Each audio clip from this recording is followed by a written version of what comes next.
Papa Dudut. Ako nga pala si Jeannie ng Caloocan, 28 years old at lumaking independent noon pa man.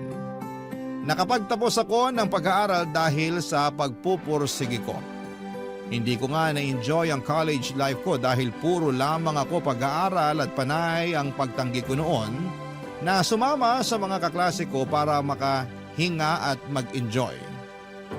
May goal kasi ako na makahanap kaagad ng trabaho at makapag-supply na ako ng luho para sa sarili ko. Nagawa ko naman sa awa at tulong ng Diyos. Pagkatapos kong magkolehiyo, Papa Dudut, agad akong nakapasok sa isang sikat na kumpanya. Malaki ang pasahod sa akin lalo't nakapagtapos ako bilang cum laude sa aming university. Masaya ako at nagbunga lahat ng pinaghirapan ko. At wala akong balak ihinto yun kahit sa konting pahinga lang. Wala pang isang taon ay nakabili na ako ng mga kailangan at luho ko. Nakaupa na rin ako ng magandang kondo na malapit sa trabaho ko. Bukod pa roon ay nakakapagsustento na ako sa mga magulang ko. Isa yon, Papa Dudut, sa goals ko. Wala na talaga akong naging problema sa career. Wala man akong karelasyon ay maayos naman ang kalagayan ko. Pero may isang tao ang biglang magpaparamdam sa akin para baguhin ang mundo ko. Hindi ko siya manliligaw, ha? Hindi ko karelasyon. Siya ang aking 60-year-old na ninang, si Ninang Sally. At sa kwento ko sa inyo ngayong araw ay masusubok ang pasensya ko at ibang bagay na karugtong noon. Isang araw, Papa Dudut, ay bigla na lamang niya akong dinalaw sa kondo ko. Nagulat ako dahil nalaman niya kaagad kung saan ako nakatira kahit matagal na kaming hindi nakakapag-usap na dalawa, Papa Dudut.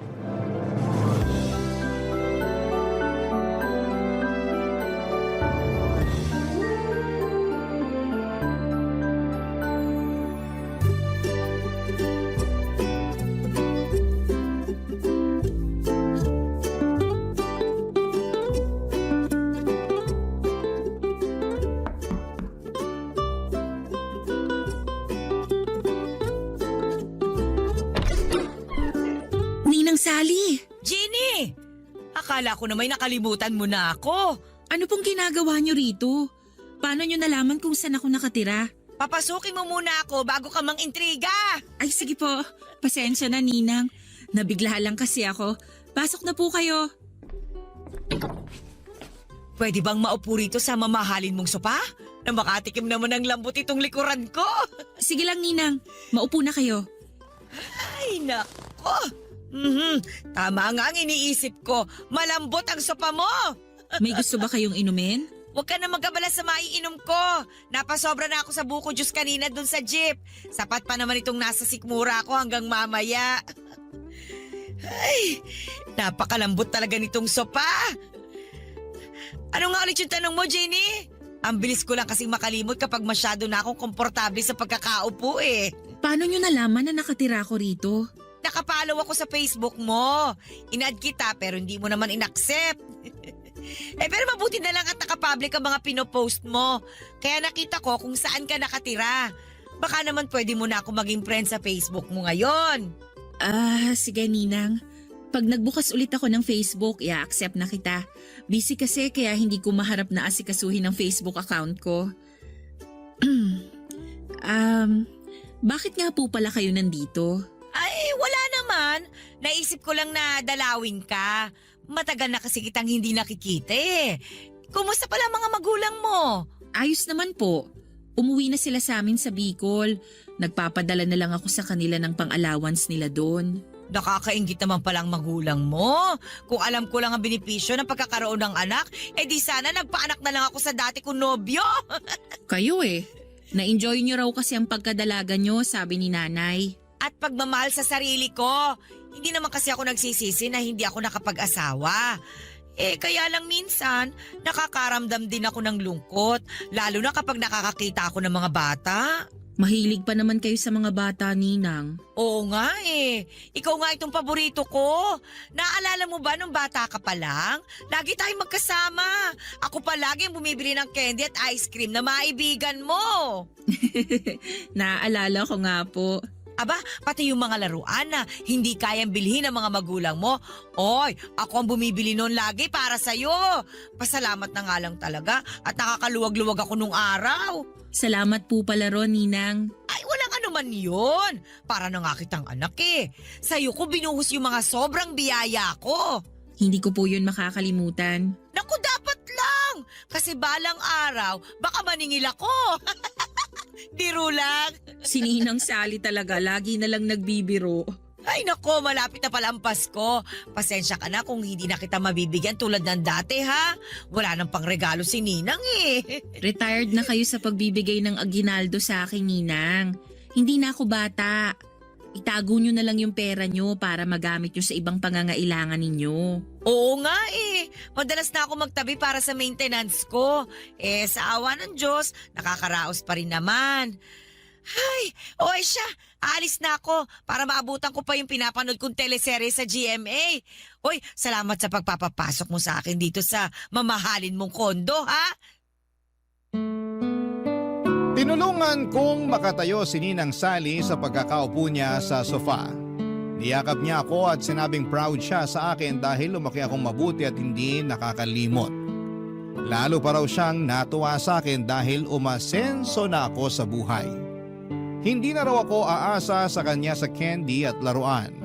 Natawa na lamang ako sa sinabi niya pero nakatulong yon para mas gumanda ang tingin ko sa sarili ko.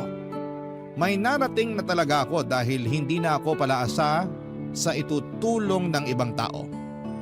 Inalalayan ko na rin na lumabas si Ninang sa pinto at pagkatapos noon ay kinuha niya ang number ko para makausap ko raw siya kapag nakakaramdam siya ng lungkot.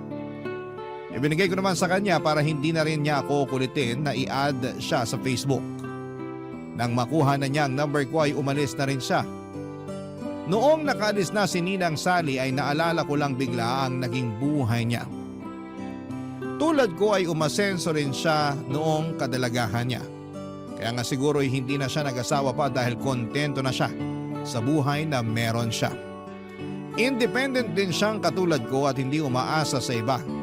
Doon ako napabilib sa kanya. Kaya lang isang araw ay binawi sa kanya mga biyaya niya. Nasangkot noon si Ninang sa isang pyramid scheme. Hindi naman siya ang may kagagawan pero nadamay siya. Doon na nawala ang pinaghirapan niya at mula noon ay nahirapan na siyang makabawi.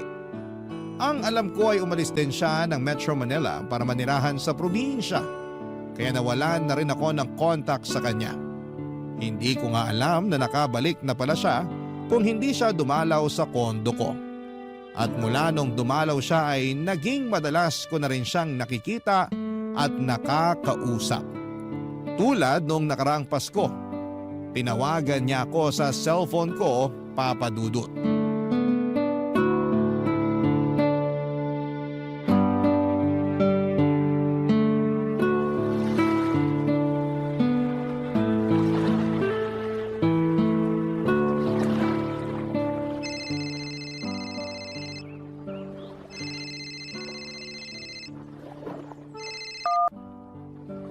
Hello? Hello, Jenny! Ninang Sally? Oh, napatawag po kayo. Ay, Merry Christmas, Jenny! Merry Christmas din po, Ninang. Nasa kondo ka ba ngayon? Wala po, Ninang. Andito ako ngayon sa beach. Nakabakasyon na kasi ako. Ay, nakakaingit naman. Padagat-dagat ka na lang. Ay, naku, kailan kaya ulit ako makakatapak sa dagat? Huwag na kayong malungkot, Ninang. Hayaan niya sa susunod, isasama ko kayo. Maghanda na kayo ng swimsuit nyo. Aasahan ko yan, ha? Para naman makaamoy na ako ng alat sa hangin. Hindi puro polusyon dito sa Manila ang naamoy ko. Sa susunod, Ninang, promise. Asaan po ba kayo ngayon? Ay, nandito lang naman ako sa bahay. Ayaw niyo po bang lumabas para mamasyal? Maraming makikita ngayong Pasko sa mga mall o park. Naku, hindi na. Baka mamatay lang ako sa ingit sa mga tao ron. Bakit naman po? Alam mo namang wala akong pambili ng pamasko ko para sa sarili ko. Nakalaan talaga ang pensyon ko para sa maintenance at sa iba pang mga kailangan ko.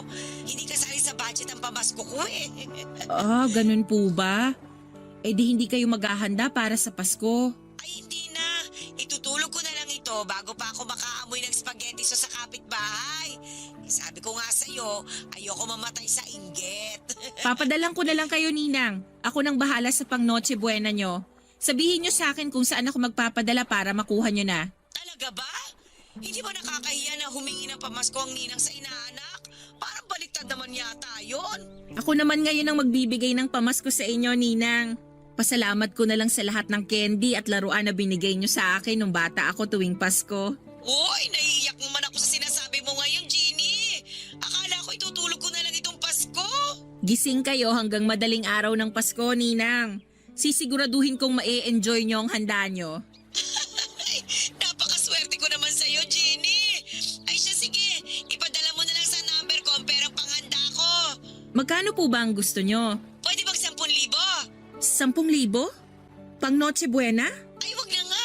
Mukhang sobra yung hinihingi ko. Ay siya, sige na. Mabuti pang itulog ko na lang itong inggit ko. Ang ibig ko pong sabihin, Ninang yung 10,000 ba? Panghanda nyo lang? Hindi naman. Mag-isa lang naman ako eh. Sapat na yung 2K na panghanda ko para sa Pasko. Eh para po saan yung matitirang 8,000? Eh, pagsisini ko sana kinabukasan. Yung buong 8,000? Hindi naman, syempre. Yung iba kasi panghahanda ko sa 3 Kings Day. 3 Kings Day? Pati yun ang selebrasyon ng Pasko, Jeannie. Pinagdiriwang ko rin yun bago ako magtanggal ng mga Christmas decor ko.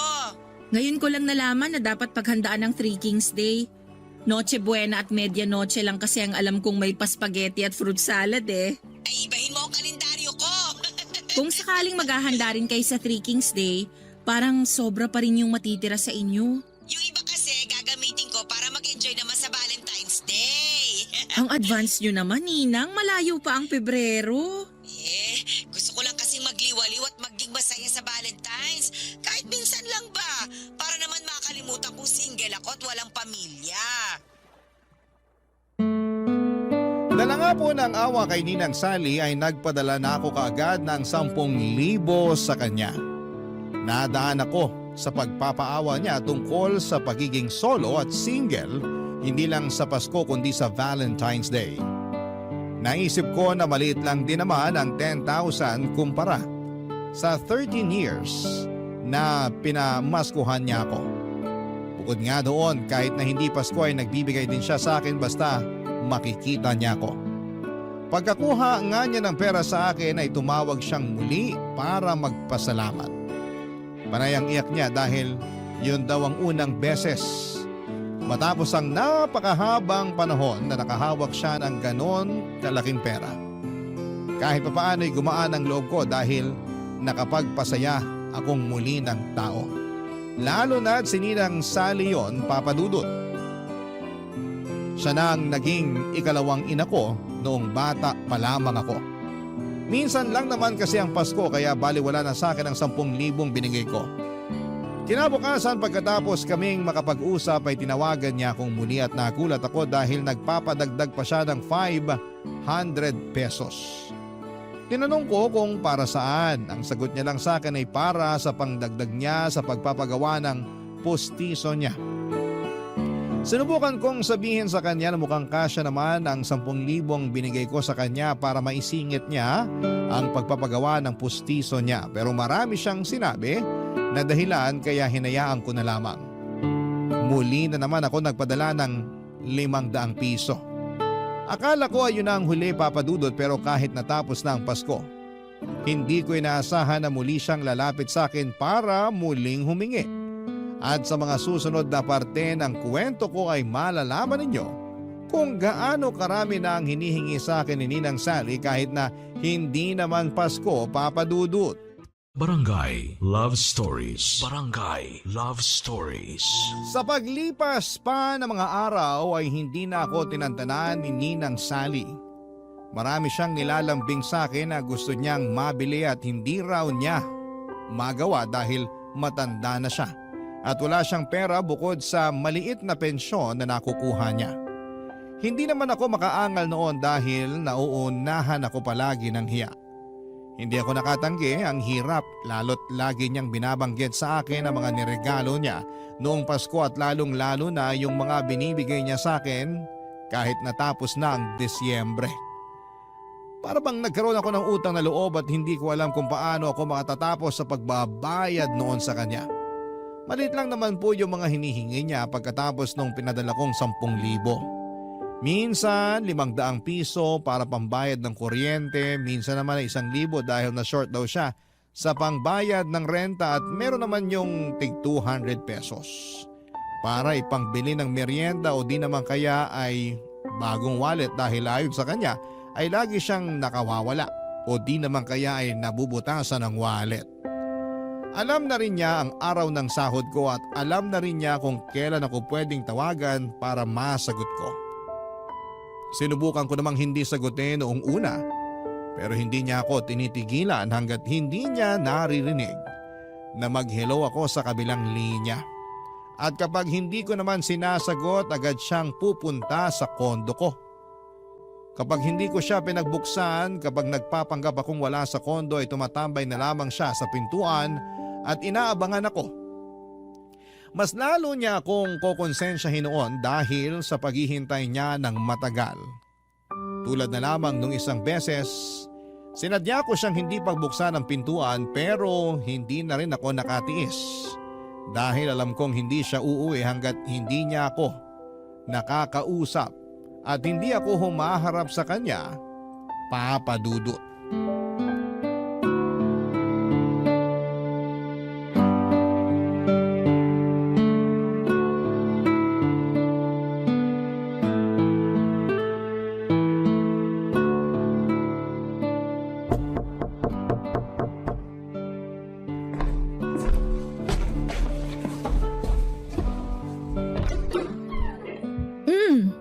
Ninang Sally, kanina pa ba kayo rito sa labas? Oo, nabilang ko na nga lahat ng ipis at butiki na dumaan pero hindi ka pa rin nagbubukas ng pinto.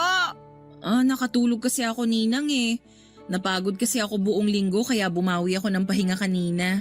Sorry po. Para kasing sinadya mong hindi ako pagbuksan eh.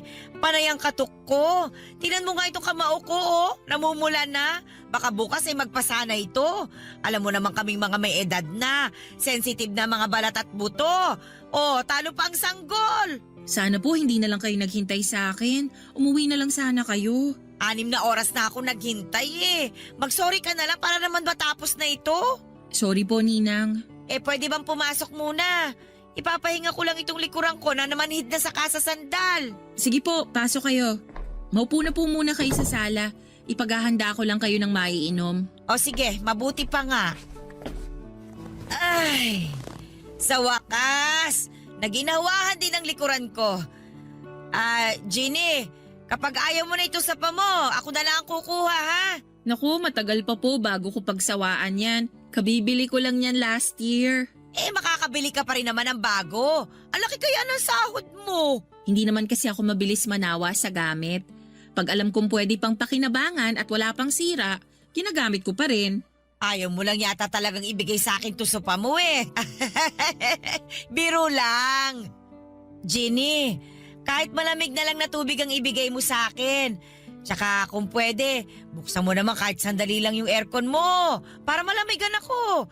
Parang nakakapaso ang init sa labas ng kondo mo kanina eh. Nasa kwarto po kasi yung aircon ko.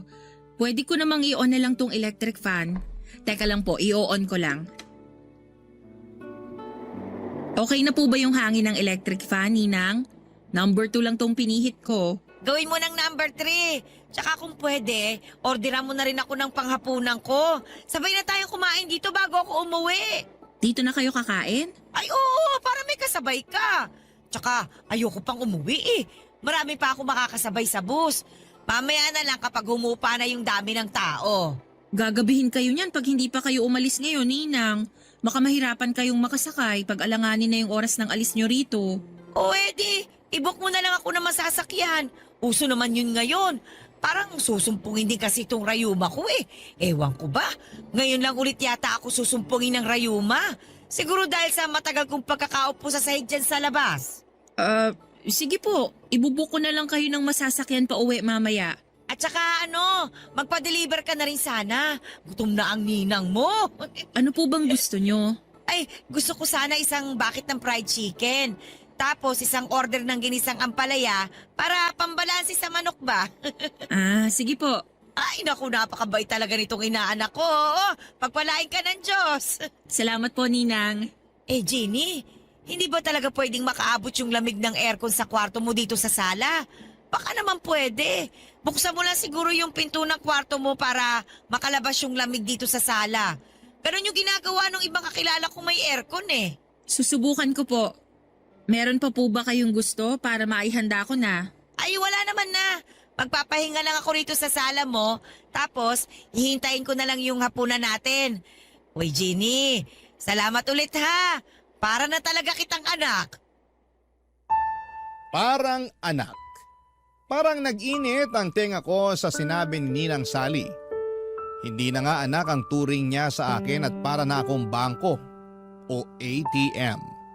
Ay mali, para akong ninang sa aming dalawa dahil ako ang nagbibigay ng mga gusto niya. Napailing na lamang ako at sinikap na tanggalin ang inis ko habang papasok ako sa kwarto para iayos ang aircon na nire-request ni Ninang. Nagtitipid na nga ako ng kuryente pero dumating pa si Ninang para pataasin ang bill ko. Inisip ko na lamang isang gabi lang naman yon. Sana'y hindi na maulit pa. Pero alam kong niloloko ko lamang ang sarili ko.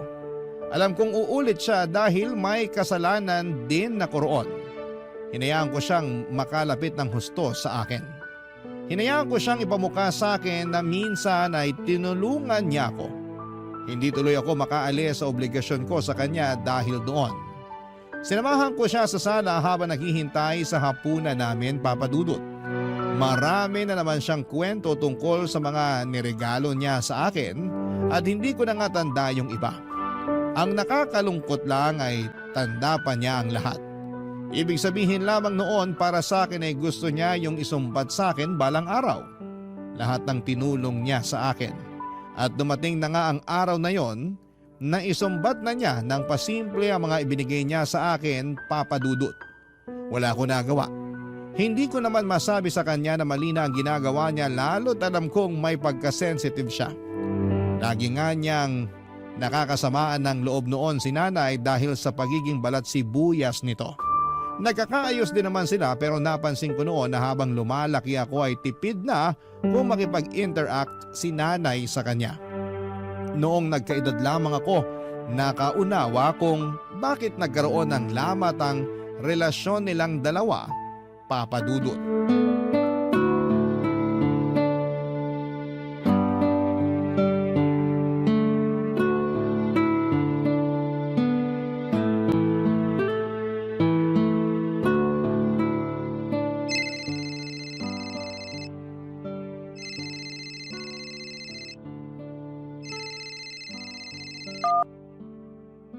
Hello, Ninang.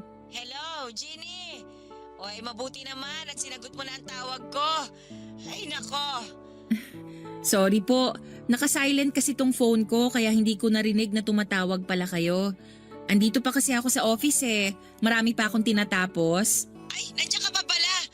Mabuti na lang pala at hindi ako pumunta sa kondo mo. Kung hindi, sumakit na naman ang likod ko sa kakahintay sa'yo. May kailangan po ba kayo, Ninang? Ay, meron naman, syempre. Bakit pa ba ako nagtatanong? Oy, galit ka ba dahil may kailangan ulit ako? Ay, hindi po ah. Ayos lang naman sa akin kung may kailangan kayo. Napakabuti mo talaga, Jenny. Sana talaga anak na lang kita. Ano po bang kailangan nyo, Ninang? Para makabalik na sana ako sa trabaho ko at makauwi na rin ako. Pwede ka bang magpa-deliver dito sa akin ng samgyupsal? 500 pesos po ang samgyupsal ngayon. Pero meron din atang 400 pesos. Tsagain nyo na lang mag-ikot-ikot dyan sa lugar nyo.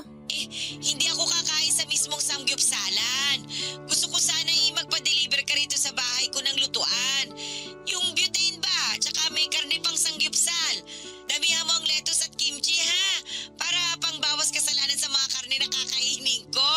Ninang, baka umabot ako ng mahigit 2,000 sa ganun. Lumabas na lang kayo para maghanap ng samgyupsalan. Papadalang ko na lang kayo ng 500 pesos. Naku, gustuin ko man sanang lumabas. Pero inatake na ako na rayuma eh. Malabo nang makalabas ako dito. Tapos gusto nyo pang kumain ng sandamakmak na karne? Nirarayuma na nga kayo. Hindi naman lumalala ang rayuma ko sa karne. Sa munggo ko nirarayuma. Kaya ayos lang naman ako. Anong oras ka ba magpapadeliver para may handa ko na yung mesa ko? Ninang, wala pa akong sahod eh. Yung natitira sa akin ipangtawid ko na lang para sa linggo na to. Naku, hindi naman ako naniniwala na wala kang pera. Di ba nga nung Sabado, nag-out of town kayo ng mga kaibigan mo, nakita ko kaya kayo sa Facebook. Team building namin yon, Ninang. Wala akong ibang ginastos doon. Kumpanya namin ang nagbayad para ron. Ay, ganun ba? Ay, napakaswerte naman talaga. Itanong mo nga doon sa boss mo kung pwede kang magdagdag ng isasama kahit na hindi empleyado. Isama mo naman ako sa susunod kahit tagabantay lang ng mga gamit mo. Ninang, team building po yun. Para sa mga empleyado lang yun. Sobra ka naman makataboy sa akin. Samantalang nung bata ka, kahit hindi ka invited sa mga birthday ng kakilala ko, abay sinasama kita para makakain ka na masarap. Iba naman kasi yun, Ninang. Ay, sige na nga po para makabawi na ako sa inyo. Magpapadeliver na ako ng mga kailangan nyo para sa samgyupsal. Mag-ready na kayo dyan. Sabi ko na nga ba't hindi ka tatanggi eh. Parang ayaw nyo rin naman kasing tinatanggihan kayo. Kasi minsan lang naman ako humiling, di ba? Parang di naman po. Ay, nararamdaman ko na parang masama ang loob mo. Hindi naman, Ninang. Siguro mas okay na huwag ka na lang magpa-deliver. Itutulog ko na nga lang itong kirot ng tuhod ko. Baka makatulong din naman na gutom ako para para ba mabawasan yung sakit. Pwede kaya yon? Huwag na kayong magtampo. Heto nga't naghahanap na ako ng o-orderan ng mga kailangan nyo para sa samgyupsal eh. Pa-order na rin ng soft drinks ha. Meron pa bang iba? Damihan mo na sana yung karne na o-orderin mo ha. Para may pangkain pa ako kinabukasan. Malamang sa malamang, hindi pa ako makakalabas nito. Gawa nga nitong rayuma ko. Nanginginig po ako noon habang kausap si Ninang Sally sa cellphone. Marami pa siyang ibang dinikta na kailangan niya. Nagpalambing na rin siya ng maliit na rice cooker dahil hindi na raw nakakaluto ng maayos ang lumang rice cooker niya. Sinabi rin niya na kung pwedeng ako na muna ang magbayad ng pangbili ng maintenance niya dahil malilate nang dating ang pension niya. Umoo na lamang ako ng umoo. Alam kong kasalanan ko na yon pero ano pa bang magagawa ko? Puro pang guilt trip ang ginagawa ni Ninang sa akin. Ayaw ko nang may nakakatampuhan ako at alam kong issue ko yon. May pagka people pleaser din kasi ako. At siguro'y napansin yon ni Ninang kaya nag-take advantage siya sa kahinaan kong yon. Isang bagay na nagpababa ng tingin ko sa kanya. Parang nawala lahat ng respeto ko sa kanya na naipon noong bata pa lamang ako. Dati lagi siyang laman ng mga sinusulat ko noong bata pa lamang ako sa tuwing may assignment kung sino ang isang taong hinahangaan ko bukod sa mga magulang ko.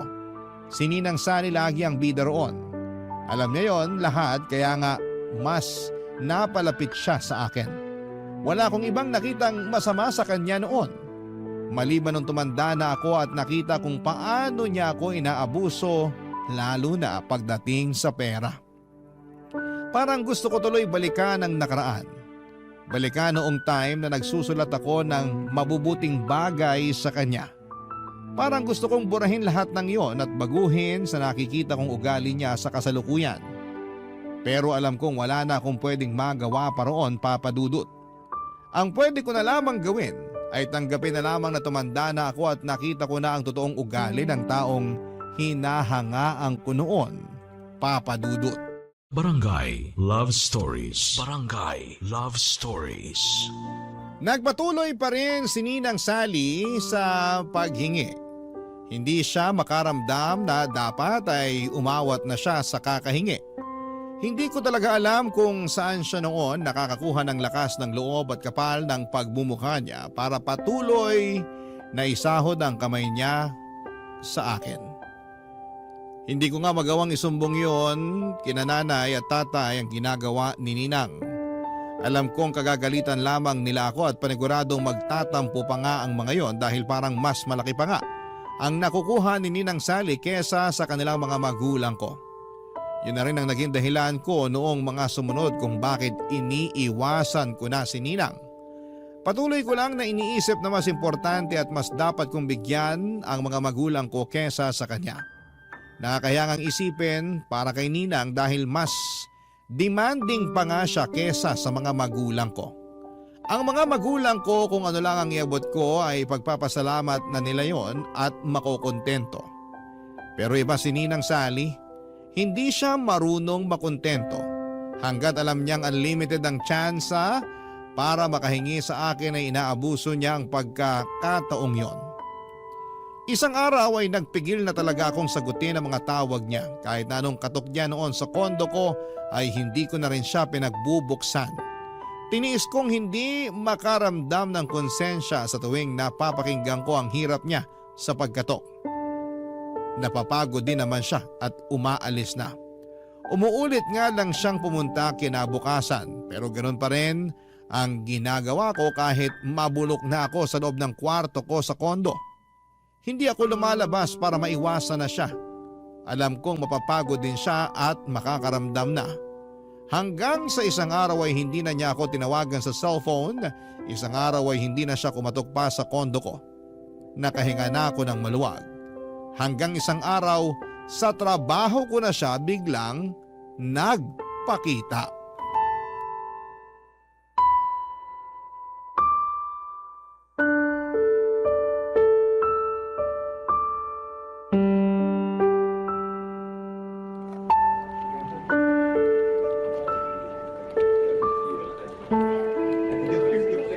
Ninang Sally, anong ginagawa niyo rito sa opisina ko? Ay, pinapasok ako ng guard ninyo.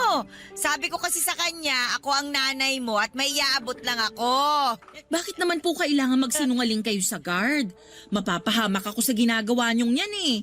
Eh kasi naman, hindi na kita makausap eh.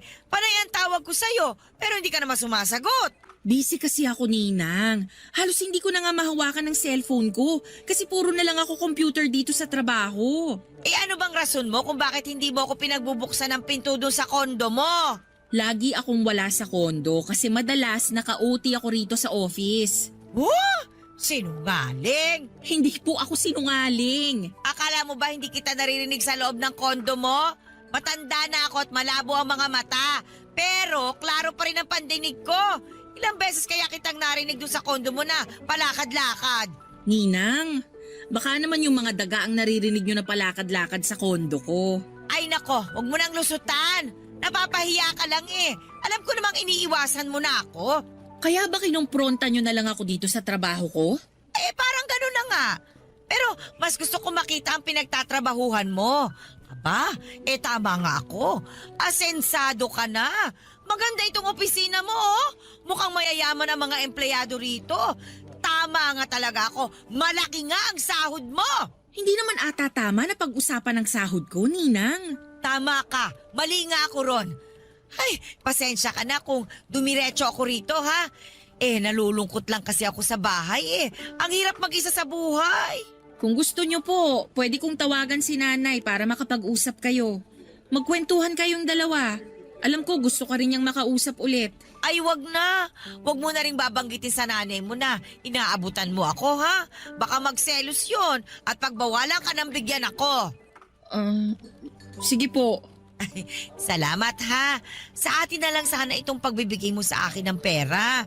Para naman hindi ako magmukhang masamang ninang sa ibang tao. Alam mo naman yung ibang tao, ang hilig-hilig magkukomento sa buhay ng iba. Kaya iniiwasan ko yung mga ganong klase ng tao eh. Mas mabuti pang mag-isa na lang ako kesa makisalamuha sa kanila. Wala po akong pagsasabihan pero please, Ninang. Baka naman pwedeng umuwi na kayo. Pag naabutan kayo rito ng boss ko, baka mapagalitan pa ako. Saglit na lang, pwede ba? Gusto ko lang namang pagmasdan itong opisina ninyo eh. Bigla ko kasing naalala nung nagtatrabaho pa ako sa dating opisina ko. Proud na proud ako sa trabaho kong yon. Malaki ang pasahod. Tapos, naililibre ko pa ang mga mahal ko sa buhay. Oh, lalo na ikaw. Di ba nga? Halos ikaw ang nakinabang sa mga sinasahod ko. Kayo ng nanay mo. At habang buhay akong magpapasalamat doon, Ninang. Kaya lang... Hindi habang buhay nasa ibabaw ka talaga, ano? Kaya ikaw, Jenny, ingatan mo itong trabaho mo, ha? At saka, huwag kang gagaya sa akin na nagpauto sa mga scammer. Huwag ka masyado magtitiwala. Baka isang araw, mawala sa iyo ang lahat. Ay, nalulungkot naman ako sa nangyari noon. Kung naging maingat lang sana talaga ako. Huwag nyo na lang pong laging balikan ng nakaraan para hindi kayo malungkot ngayon. Tapos na yun. Tingnan mo nga ako ngayon, oh, Jenny. Sana ko nakabawi. Walang-wala ako. Para akong inaanak na umaasa lang sa aginaldo ng ninang tuwing Pasko. Ay, nako. Alam ko, nasasagad ko na rin ang pasensya mo sa paghingi-hingi ko ng pera sa'yo. Kaya hindi naman kita masisisi kung iniiwasan mo na ako. Kaya lang, Jenny, wala na kasi akong ibang malalapitan at mapagkakatiwalaan kundi ikaw lang. Kaya sana naman, matulungan mo rin ako. Tulad ng pagtulong ko sa'yo nung bata ka pa lang. Konti na lang naman ang ilalagi ko rito sa mundo eh. Sana makatulong ka para medyo guminhawa naman ng konti ang mga natitirang araw ko bago man lang ako bawian ng buhay. Nakaramdam ako ng kurot sa mga sinabi ni Ninang Sally. Alam kong madalas nagtutunog nangongonsensya lamang siya. Pero nang pagkakataong yon ay naramdaman ko talaga ang lungkot niya. Ramdam kong balak na niyang sukuan ang laban niya sa buhay. Sa totoo lang ay mukhang sinukuan na talaga niya ang buhay. Mula nung nasangkot siya sa pyramid scheming ay hindi na siya naglakas pa ng loob na ilaban ang kanyang sarili. Hinayaan na lamang niya ang lahat. Nawala yung dating siya, yung masiyahin at matulungin. Matapos siyang masangkot doon kahit piso ay hindi niya iaabot sa mga pulubi. Hindi ko naman siya masisisi at masyadong masakit ang nangyari sa kanya noon. Pero sana'y lumaban pa rin siya ngayon. Kahit sabihing matanda na siya at inihintay na lamang niyang mawala siya sa mundo ay may dahilan pa rin naman para magpatuloy. Kaya lang ay parang ayaw na nga niya. Siguro dahil nga sa dinidibdib niya masyado ang pagkatalo niya. Nadala na naman ako ng awa sa kanya. Kaya kahit na hindi nga siya humihingi ng pera noon ay inabutan ko pa rin siya ng 500 pesos. Sinabi ko sa kanya na mamasyal muna siya sa mall at kumain na lang doon. Kahit sa food court lang kung ano man ang magkakasya sa inabot ko. Para lang mawala ng lungkot niya kahit na ilang oras lang. Niyakap niya ako at nagpasalamat. Pagkatapos noon ay umalis na rin siya at sinunod na niya ang payo ko. Nagbalik na ako sa trabaho at alam kong magpapatuloy muli ang cycle ng pagtulong ko kay Ninang Sally. Nagkatotoo naman dahil kinabukasan ay muli niya akong pinuntahan sa kondo. Pinagbuksan ko na siya noon at ayoko na rin magtago pa. Papadudot.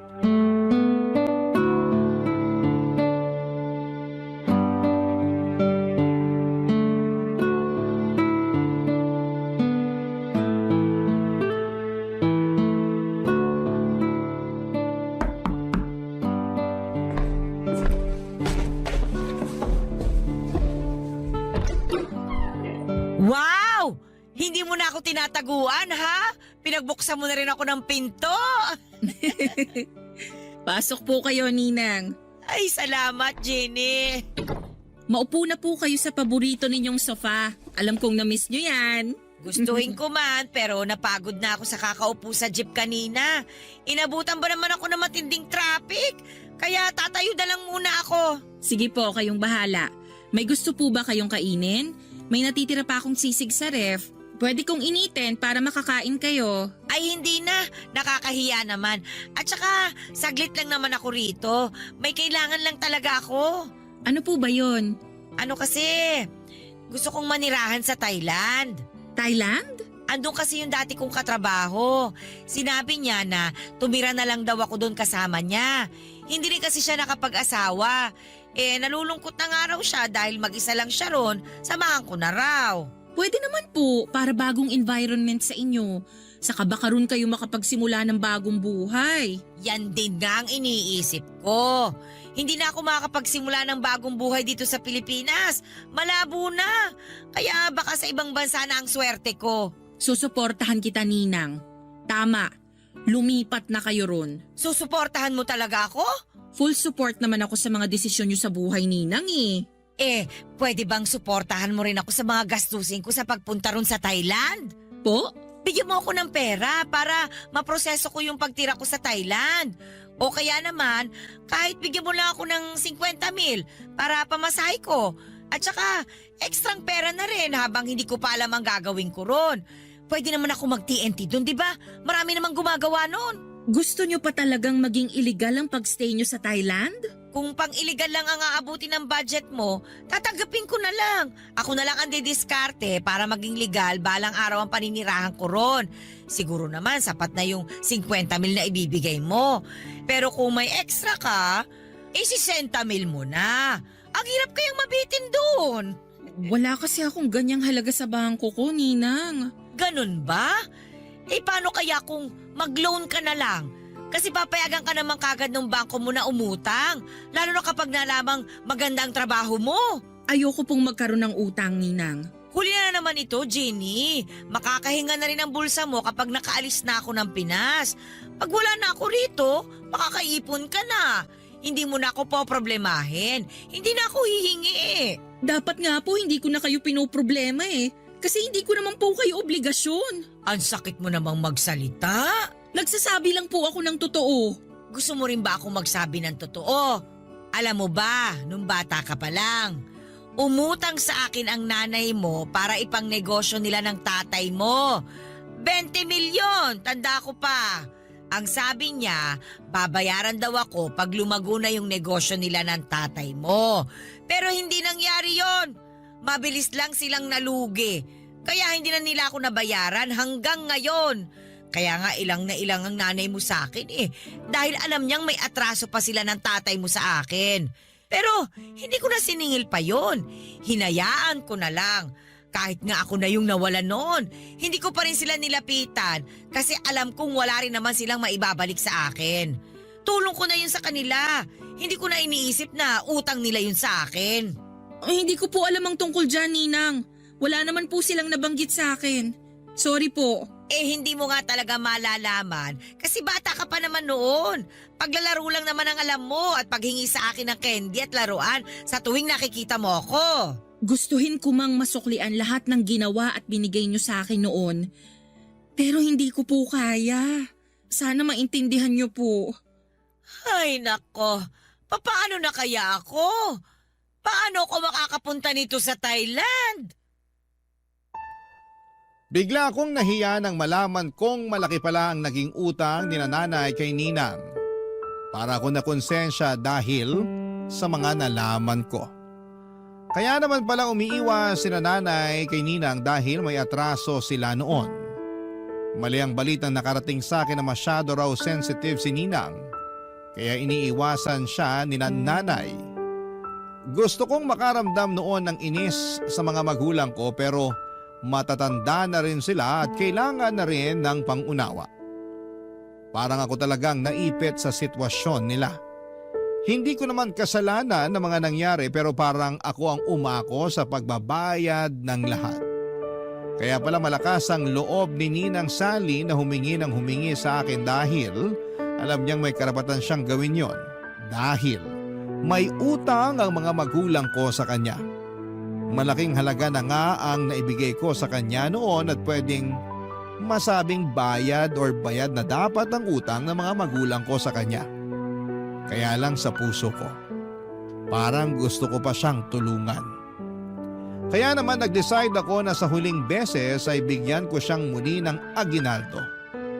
Kahit na hindi Pasko at hindi ako ang inaanak. Nag-loan ako ng 50,000 pesos para panimula niya. Nagpasalamat siya sa akin at sinabing hindi na niya ako gagambalain pa pagkatapos noon.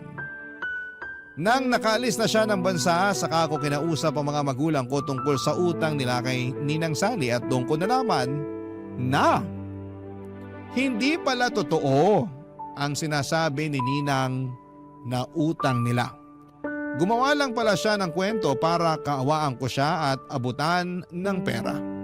Galit na galit si nanay noong nalaman niyang nagbigay ako ng 50,000 pesos kay Ninang. Sumama tuloy ang loob ko sa mga nalaman ko at maraming proof si nanay na hindi totoo ang sinasabi noon ni Ninang Sally. Kaya naman minessage ko si Ninang sa Facebook niya kaya lang hindi na po siya nag-reply pa. Blinak na lamang niya ako at patunay na nagsisinungaling po siya sa akin. Mahigit 2 taon na ang nakakaraan mula noong naloko ako ni Ninang. Pero hanggang ngayon ay may bitbit pa rin po akong sama ng loob sa kanya.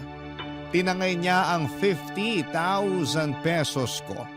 Kasama na rin ang pagtitiwala ko. Ano ba sa tingin ninyo ang pwede kong gawin?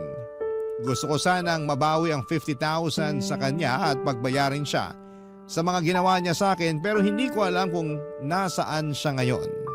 Ano ba ang dapat na gawin ko? Sana po ay matulungan po ninyo ako. Ako ang inyong kabarangay habang buhay at forever, Jeannie. Dear Papa Dudut, magandang tanghali po sa inyo at sa mga kabarangay natin. Ako po si Desa, senior na po ako. Naging libangan ko na tuwing tanghalian ang makinig sa inyong programa at maraming beses na akong naiyak. Napahalakhak ng tawa at na-stress sa mga kwentong ibinabahagi dito sa Barangay Love Stories. Sabi ko nga minsan ay grabe naman ang nangyayari kay Sender. Kawawa naman at napakatanga naman. Pero napapaisip ako, ang buhay ko pala ay pwedeng itampok sa programa ninyo kaya sumulat ako dahil nais kong ibahagi ang kwento ng buhay ko na para bang kinuha mula sa isang teleserye. Hindi ko na po alam kung tatawa o iiyak ako sa mga nangyayari kaya naisipan ko na lamang na sumulat sa inyo. Matagal na panahon na ang nakalipas nang makilala ko si Stephen, isang AFAM na taga-Amerika. Nakita ko sa internet na ang ibig sabihin pala ng AFAM ay a foreigner around Manila. Pero ginagamit na rin siya ngayon na pantawag sa foreigner kahit wala ka sa Maynila. Dati simpleng foreigner o kaya ay kanulang ang tawag. Nagkakilala kami ni Stephen sa isang beach resort kung saan ako nagtatrabaho bilang taga-linis ng kwarto. Sa unang tingin pa lamang ay alam ko nang may kakaiba sa kanya. Hindi lang dahil sa kulay ng kanyang balat o banyagang accent, kundi dahil sa napaka-gentle niyang paraan ng pakikitungo sa akin. Hindi nga nagtagal ay naging kami at ramdam ko ang kanyang pagmamahal. Papadudot at inakala kong siya na ang sagot sa lahat ng pangarap ko. Pero sabi nga nila ay hindi lahat ng maganda ay nagtatagal. Dumating ang araw na kinailangan niyang bumalik sa Amerika. Nangako siyang babalik pero habang tumatagal ang paghihintay ay unti-unti kong nararamdaman ang lamat sa aming relasyon. Sa umpisa ay regular pa ang pagpapadala niya ng sulat. Pero kalaunan ay bigla na lamang itong nawala, Papadudot. Naiwan akong nagmumukmok, nagtatanong sa sarili ko kung ano ang pagkukulang ko. Bakit hindi na siya sumusulat sa akin? At dito na nga pumasok sa eksena si Edward. Si Edward ay matagal ko nang kilala. Kaibigan siya ng pinsan ko at matagal nang umaaligid sa akin. Noong una ay hindi ko siya pinapansin dahil mahal na mahal ko nga si Stephen. Pero sa mga pagkakataong umiiyak ako dahil sa kawalan ng balita mula kay Stephen, si Edward ang laging nariyan sa tabi ko. Siya ang nagpapatawa sa akin at umaalalay kapag bumibigat na ang loob ko. Hindi ko maitatangging napapalapit na rin ang loob ko sa kanya, Papadudut.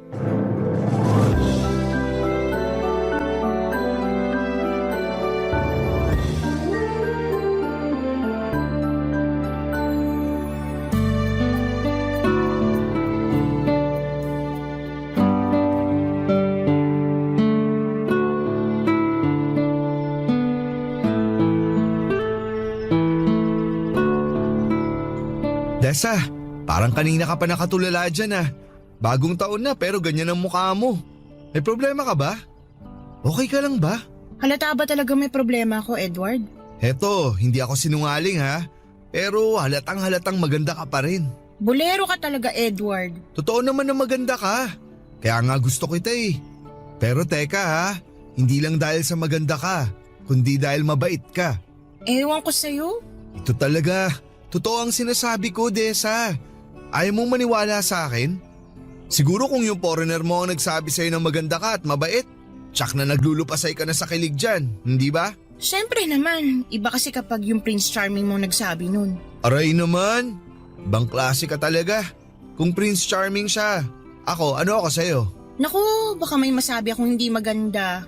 Tingin ko, nabulag ka na talaga ng foreigner na yun. Eh, love is blind nga, kaya ganun. Wow! Ibang klase rin to. Hindi ba alos 2 taon ka nang di sinusulatan nun? Edward, baka saan na naman mapunta tong usapan na to? Nag-aalala lang naman ako sa'yo, Desa. Sulat ka ng sulat. Wala ka nang natatanggap na sagot galing sa kanya, di ba? Ang hirap kaya nun. Siya tong mayaman at hindi pinoproblema ang pagbayad sa pagpapadala ng sulat. Siguro, may iba na yun. Binura ka na sa buhay ng mokong na yun. Tigilan mo nga yan kasi hindi totoo yan. Mahal ako ni Stephen. Payong nagmamalasakit lang ha. Kung talagang mahal ka nun, binabalikan ka na at sinasagot ang sulat mo. Parang ganyan naman lahat ng mga kano. Tingin ko talaga hindi ka nababalikan nun. Marami na ako naririnig sa mga tulad nila. Matapos makuha ang gusto sa babae, ayun, kumaripas na. Hindi na binabalikan ang babae nila. Bawiin mo sinasabi mo, Edward. Hindi ganun si Stephen. Bawiin mo! Pasensya ka na, Desa. Hindi ko pwedeng bawiin yun kasi totoo yun. Kaya gumising ka na. Iniwan ka na ng foreigner mo. Hindi ka na babalikan nun. Hindi. Hindi. Araw-araw ka na lang ganyan. Hindi siya dapat iniiyakan. Tama na nga, Edward. Nandito naman ako. Gusto kita.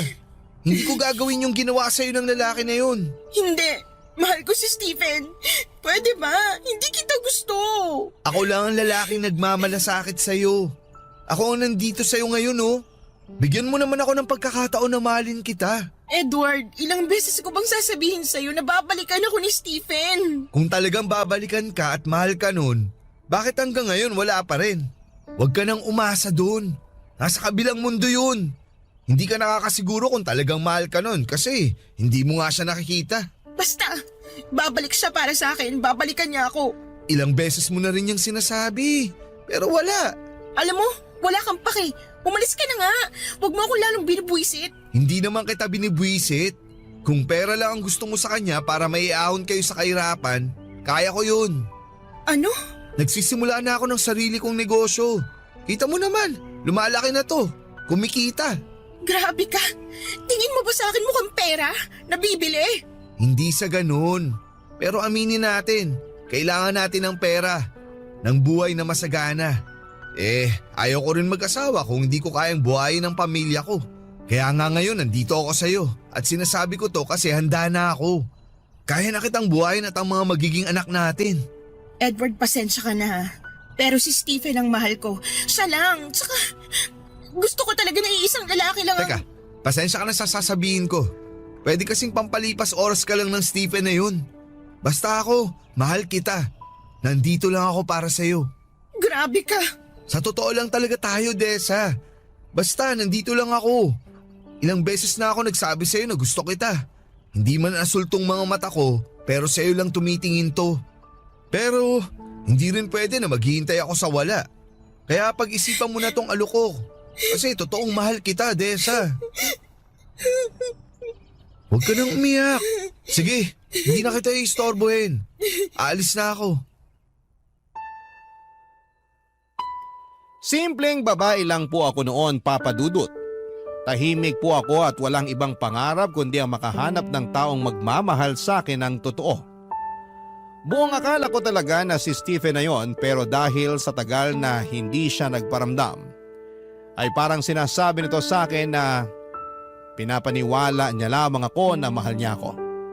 At tama si Edward sa mga sinabi nito na ginagamit niya lamang ako at nang nakuhan nito ang gusto'y hindi na nagparamdam pa. Nang dumating si Edward sa buhay ko ay isang lalaking hindi ko akalaing mamahalin ako at walang judgment na hindi na ako virgin. Grabe kasi ang prejudice ng mga tao noon, pero si Edward ay tanggap niya ang nakaraan ko. Naging sandigan ko si Edward nang iniwan ako ni Stephen. Akala ko si Stephen na ang lahat para sa akin, Papa Dudut. Pero mali pala ako. Iniwan niya ako sa ere at hindi na binalikan pa. Sa mga panahong yun si Edward ang nagparamdam sa akin ng halaga. Sa kabila ng lahat ng sugat sa puso ko, pinilit ni Edward na buuin ang pagkatao kong nagkalamat dahil sa nakaraan. Dahil sa pagmamahal ni Edward, natutunan kong muling buksan ang puso ko, Papa Dudut. Sinagot ko siya at hindi nagtagal ay nagpakasal kami. Akala ko sa wakas, ito na ang simula ng masayang pamilyang bubuuin namin. Ngunit sa hindi inaasahang pagkakataon ay bumalik si Stephen sa buhay ko. Nagulat ako, Papa Dudut, nang makita siyang muli. Nakipagkita siya sa akin kahit masakit ay kinausap ko siya. Gusto kong malaman kung bakit siya bumalik at ano ba ang hinahanap niya matapos ang lahat ng ginawa niya. Sinabi niya sa akin na mahal niya ako at wala siyang natatanggap na sulat na galing sa akin. Pareho kaming nagtataka at baka nawala ang mga sulat naming dalawa. Hindi ko alam kung papaano pero nadala ko sa init ng muling pagkikita namin, Papa Dudut. May nangyari sa amin. Isang bagay na hindi ko po inaasahan. Pagkatapos noon ay sinabi ko na kay Stephen na hindi na kami pwedeng magkita at makipag-communicate pa kasi may asawa na akong tao. At ang nangyari sa amin sa kama ay isang pagkakamali lamang. Sumang-ayon siya at hindi na nga kami nagkita matapos ang tagpong yon pero nabuntis ako, Papa Dudut. Walang araw na hindi ko ipinagdarasal sa langit na sana anak lang namin ni Edward ang dinadala ko sa aking sinapupunan. Na hindi nagbunga yung nangyari sa amin ni Stephen pero laking gulat ko na asul ang mata ng anak ko. Parang Snow White sa balat. At ang nga ito ni Stephen at hindi ko may tatago ang kataksilan na ginawa ko kay Edward, Papa Dudut.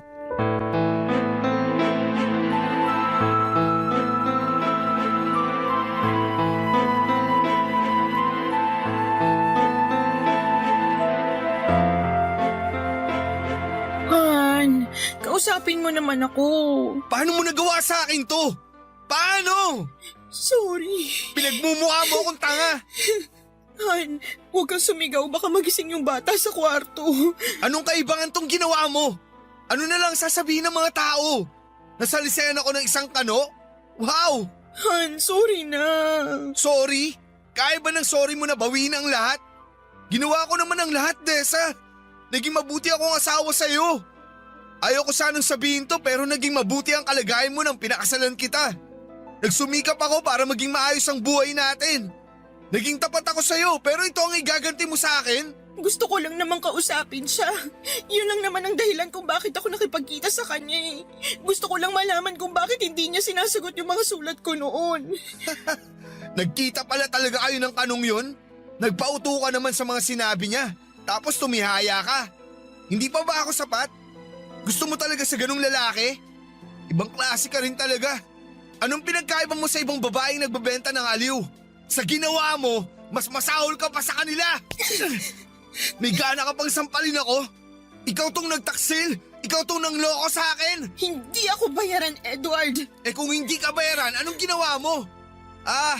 Di ka bayaran. Alam ko na kung ano ka. Makati ka. Nagpakamot ka sa lalaking yon kahit may asawa ka na. Marumi kang babae. Pinagtaksilan mo ako. Sorry na. Natukso lang ako. Lintik na dahilan yan. Ano? Natukso tapos nagumpugan kayo sa kama? Tapos ayun, nakalunok ka ng bola at lumaki ang tiyan mo. Tapos eto, tingnan mo yung anak mo. Kulay pa lang ng mga mata, kitang-kita na ang pagtataksil mo sa akin. Anong klase kang asawa? Oo na, mali na ako. Mali ang ginawa ko. Akala ko kasi Pinigilan ko naman ang sarili ko eh. Hindi ko alam kung bakit pumayag pa rin ako makipagsiping sa kanya. Pero matapos namin ginawa yun, sabi ko sa kanya na yun na talagang huli namin pagkikita dahil may asawa na ako. Dahil ayoko magkasala pa. Isang beses nyo lang ginawa tapos nakabuo agad.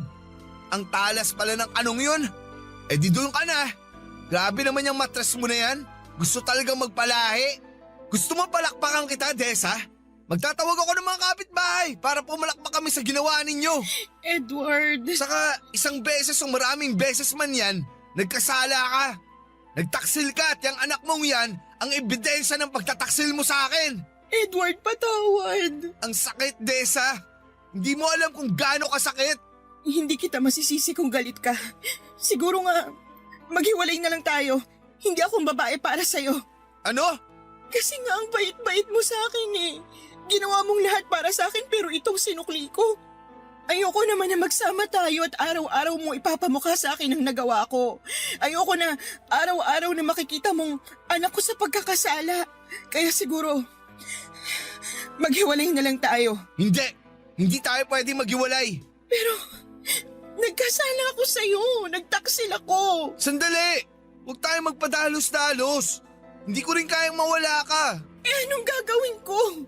Wala na akong mukhang ihaharap sa'yo at sa pamilya mo. Tsak na magiging pulutan tayo ng mga chismis ng kapitbahay. Teka lang, may nakaalam ba na nagkita kayo ng kanuna yon? Yung kapatid ko, siya lang ang may alam. Ayaw ko maghiwalay tayo.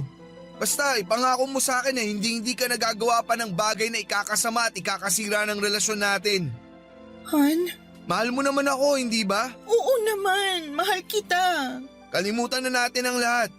Hindi ko kayang mawala ka sa piling ko. Pero, paano ang bata? Paano ang itsura niya? Pwedeng sabihin nating pinaglihi mo siya sa biren sa simbahan. Parati ka namang nasa simbahan eh. Ano? Yan ang sasabihin natin. Anak ko yung batang inuluwal mo.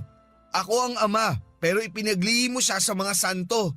Kaya naging ganun ang itsura ng anak natin.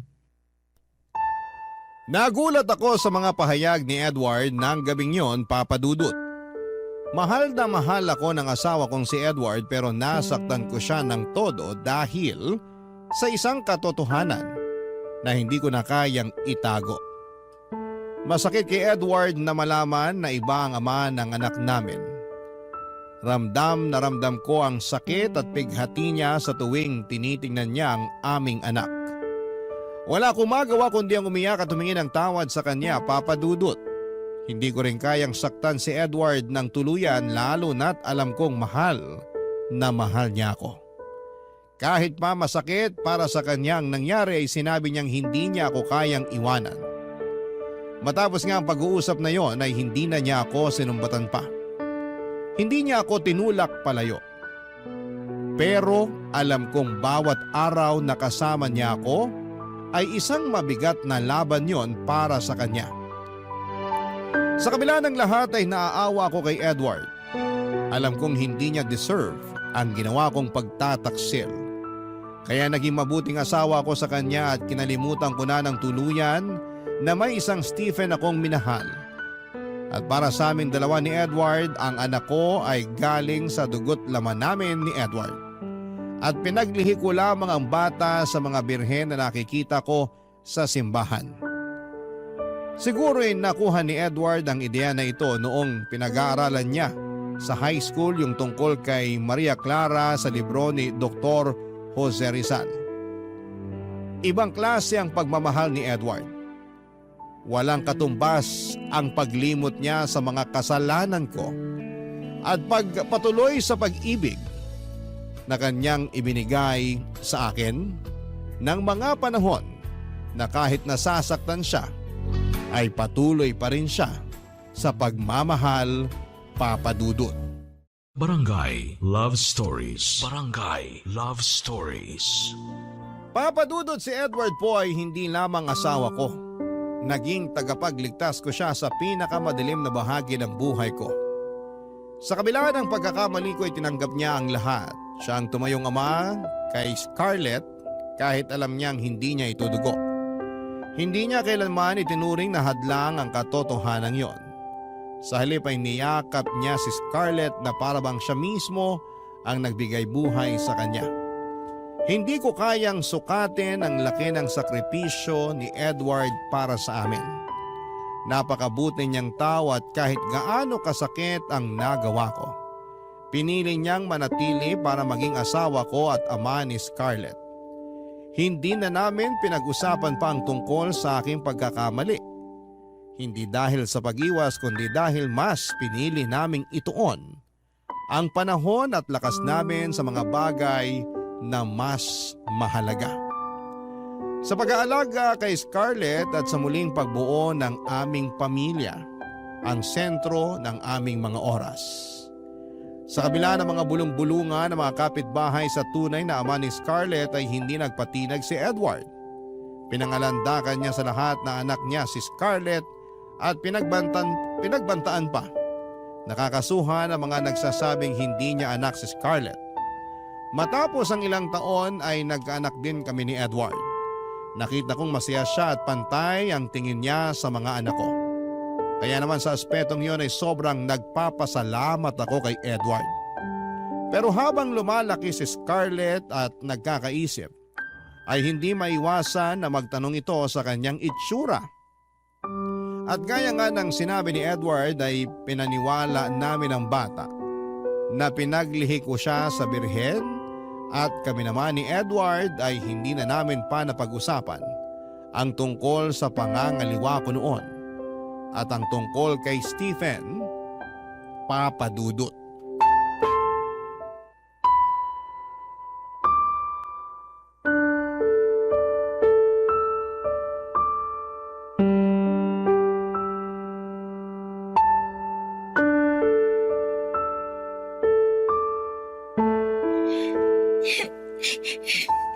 Scarlett, anong nangyayari sa'yo? Bakit ka umiiyak? Ma? Anak niyo po ba talaga ako? Bakit mo naman natanong yan? Oo, anak kita. Siyempre naman. Hindi niyo po ba ako napulot sa basurahan? Ay, ikaw talagang bata ka. May maganda bang bata na iniwan lang sa basurahan? Hindi kita napulot sa basurahan, anak. Galing ka sa tummy ni Mama. Anak ka namin ng papa mo. Kaya tumahang ka na, okay? Pero sabi ng mga kalaro ko, hindi daw ako Pinoy. Kaya hindi niyo ako anak. Sino ba yung mga kalaro mo na yan para masabihan ko na mali ang sinasabi nila? Tsaka, huwag ka nang makipaglaro sa kanila. Sa mga bunsong kapatid mo na lang ikaw makipaglaro. Ha? Sila dapat ang kalaro mo. Ang gusto ko, girls ang kalaro ko, Ma. Ah, sabihan ko ang pinsan mong si Meryl na pumunta dito sa bahay para makipaglaro sa'yo, ha? Bibili kita ng panibagong manika, okay? Sige po, Ma. Kaya tumahan ka na. Ikaw talaga, nagpapapaniwala ka sa mga yun. Mama, may iba pa po silang sinasabi. Parati nga nila akong tinutukso talaga. Ano na naman? Ang sabi nila, Amerikana daw ako. Blue daw kasi yung mata ko eh. Tsaka ang puti-puti ko. Naku, naiinggit lang yung mga yun sa'yo kasi you're a princess. Ganyan kaya kulay ng mga mata ng mga manika, di ba? Alam mo, may kukwento ako sa'yo kung bakit ganyan ka kaganda. Gusto mo bang marinig? Opo, Ma. Halika rito. Dito ka sa tabi ko. Gusto kong niyayakap ang baby ko kapag nagkukwento ako eh. Alam mo anak, mahal na mahal ko ang papa mo. Kaya pinakasalan ko siya. Nakita mo yung picture na nakasabit sa baba? Yung puti po ang damit ninyo na parang Reyna po? Tama! Yon ang pinakamasayang araw ko para akong reyna at yung papa mo naman ang hari. Tapos syempre, nagdasal talaga ako noon para biyayaan ako ng magandang anak. At doon nga ako nagdasal sa birhen hanggang sa nabuntis ako. Dito ka sa tiyan ko. Parang yung baby brother ko nung nasa tiyan mo pa po siya? Ganon na nga. At habang pinagbubuntis kita, parati kong tinitingnan yung mga birhen sa simbahan. Ang gaganda nila, ang puputi, at ang pupungay ng mga mata. Doon kita pinaglihi, kaya nang lumabas ka sa tiyan ko, sabi ko, parang birhen ang baby girl ko. Ah, kaya pala ako ganito, Ma.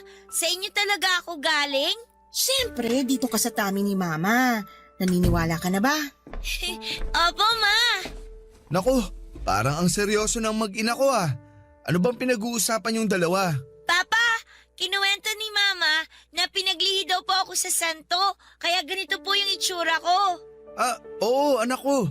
Kaya ang ganda-ganda mo. Pakis nga ako sa baby ko. Naku, maganda ka nga baby. Pero amoy araw ka naman. Maghapon ka bang naglaro? Opo. Naku, kailangan mo nang maligo baby. Sige na, maligo ka na. Big girl ka na, di ba? Sige na, baka mahilo pa si Papa sa amoy mo.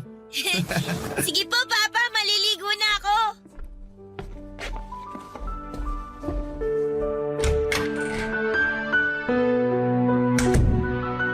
Han, natatakot talaga ako na kung lalaki na si Scarlett, hindi na siya maniniwala sa kwento natin. Han, pwede bang wag ka na mag-isip ng ganyan? Nandito ako. Sasabihin ko sa kanya na ako talaga ang ama niya at pinaglihi mo nga siya sa santo. Tapos ang kwento. Oh, bakit ka naman umiiyak? Salamat sa pagmamahal, Edward. Salamat sa lahat. Ako dapat ang magpasalamat dahil minahal mo rin ako at hinayaan mo akong maging ama sa anak mo. Mahal kita, Han. Mahal na mahal din kita, Han. Mula sa araw na isinilang ko si Scarlett ay nangako ako na ibibigay ko ang lahat para sa kanya. Pagmamahal, proteksyon at isang magandang kinabukasan. Walang pag-aalinlangan na ibinigay din niyo ni Edward sa kanya kahit alam nitong hindi niya kadugo si Scarlett. Simula pa noong maliit si Scarlett, si Edward na ang tumayong ama niya. Ginawa niyang lahat para mahalin at alagaan si Scarlett na parang tunay niyang anak. Lumaki si Scarlett na hindi nalaman ang katotohanan. Papadudot sa bawat gabi na iniisip ko kung aaminin ko ang totoo sa kanya ay umiiyak ako. Mahal na mahal ko ang anak ko at hindi ko kayang masaktan siya. Pero alam kong kailangang mangibabaw ang katotohanan. Kaya nung naging 18 years old na siya ay naisip ko na hindi ko na kayang itago pa ang lahat. Dumating na ang araw na kinakatakutan ko. Ang araw na kailangang sabihin ko sa kanya ang lahat-lahat. Sa loob ng 18 years, binabangungot ako sa bawat gabi. Iniisip ko kung paano niya tatanggapin ang katotohanan. At eto na nga ang bangungot na yon, Papa Dudut. Nakita ko ang galit sa mukha ng anak ko noong hinarap niya ako para sa katotohanan. Parang gusto ko na lamang na namunin ako ng lupa dahil nadudurog ang puso ko habang nakikita ko ang sakit sa mga mata niya. Pero naisipan ko rin na mas mabuti nang pakawala ng kasinungalingang matagal kong tinatago. Alam kong sa dulo ay kailangang maging buo ang pagkakakilala niya sa kanyang sarili. Karapatan niya yon, kaya hinarap ko si Scarlett ng buong tapang. Kahit nanginginig ang boses ko at sinabi ko sa kanya na siya ang isa sa mga pinakamahalagang tao sa buhay ko. At lahat ng ginawa ko ay para sa kanya, Papa Dudut. Niyakap ko siya kahit ramdam kong lumayo ang loob niya sa akin ng mga oras na yon.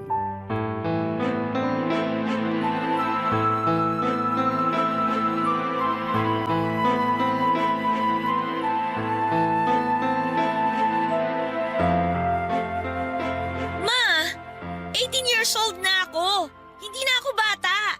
Sino ba talaga ang tatay ko? Sino? Scarlett, anak. Nung bata pa ako, naging usap-usapan na hindi ako anak ni Papa dahil nga mukha akong anak ng isang kano. Maraming beses kitang tinanong at maraming beses mo rin akong sinagot na pinaglihi mo lang ako sa santo. Ma, hindi ba kayo kinikilabutan sa ginagawa niyong pagsisinungaling? Sabihin niyo sa akin ang totoo. Amerikano nga bang tatay ko, Ma? Scarlett, ang mahalaga, mahal ka namin ng Papa Edward mo. Ibig sabihin, totoo nga. Anak, Ma, 18 years niyo ako niloloko. kailangan ko kasing... Anong kasinungalingan pa ang sasabihin mo, Ma? Gusto ko lang marinig mula sana sa inyo yung totoo eh. Pero hanggang ngayon, ayaw niyo pa rin sabihin. Umami na si Tia Magda. May kasintahan ka daw na isang Amerikano. At yun yung nakabuntis sa'yo. Siya yung ama ko. Pero Ang ipinagtataka ko lang, mag-asawa na kayo ni Papa noon, di ba? Ibig sabihin, nangaliwa kayo? Ako yung bunga ng pagtataksil nyo kay Papa. At saka, nagpakamartir si Papa. Inako niya ako at itinuring na tunay niyang anak. Anak, sorry. Bakit niya tinago sa akin yun? Totoo ang nalaman mo. Anak kita sa isang Amerikano, si Stephen. Nagmamahalan kami, pero nung bumalik siya sa Amerika, hindi na siya sumulat sa akin. Hindi ko alam kung ano nangyari.